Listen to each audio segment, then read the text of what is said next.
Hello, my name is Christian Wallace, and I'm here to talk to you today about life below water within China.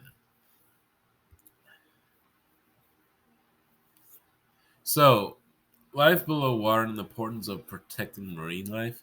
So, a healthy ocean kind of regulates climate and reduces climate change impacts. Ocean currents, distribution of heat across the globe, regulating temperature and weather. The ocean also absorbs over 90% of the heat and approximately 30% of carbon dioxide emissions produced by human activities. So, the share of the global plastic waste emitted to the ocean in 2019, we can we can very well see. Uh, I should say, like, well, not so much within the United States, as I can compare this right now within China, but you can see at least, I say at least 5% of China's population um, emits plastic waste into the ocean, where areas the United States is 0.1% of that. So, when you're just looking at the, not just looking at both China and the United States, but if you just look at other countries like South America, some parts of Africa, India right now is like at 40%. So you can really see the the percentage differences within these foreign countries. So you can also, if you want to look at, let's just say mismanaged waste being emitted within the oceans.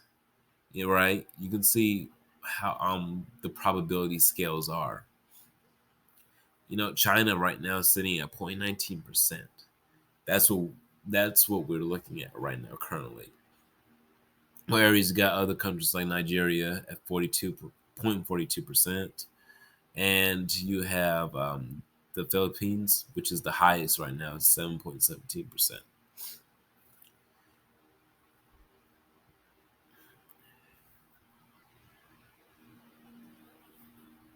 So, macroplastics in the surface ocean. So basically, we can just see the emissions growth over time, and we're basically looking at this as a way of saying, okay, if we go back to 1950, okay, what does where does all of this where were we basically is what we're asking. So it's more like a prediction, more or less. Since we can't really just step into, like, 2030 and 2040.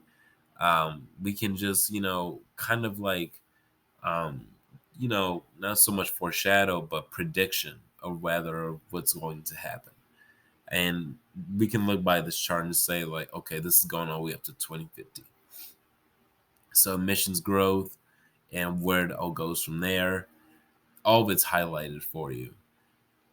So we can really see that as the slope tends to increase exponentially over time. That's something to look at.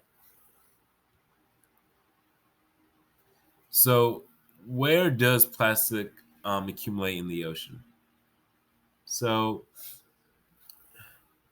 we're looking at three different areas: shorelines, coastal, offshore.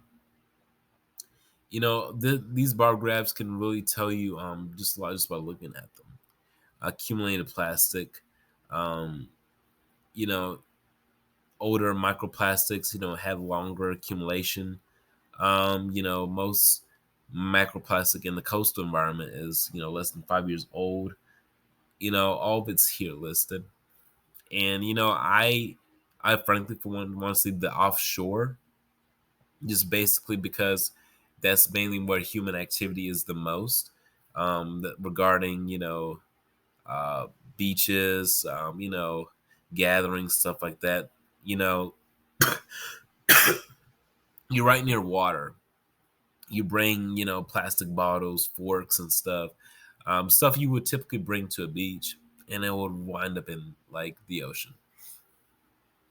limiting that and knowing that, almost 80% of our ocean is made up of plastic is something to really think about.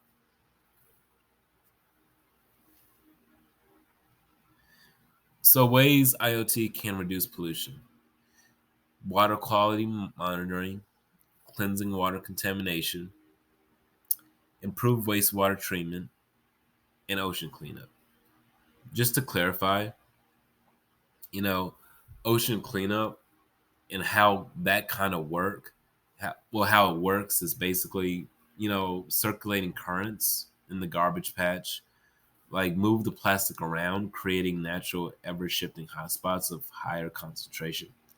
With the help of computational modeling, that's what we protect where these, hotspots are, and place the cleanup systems in these areas.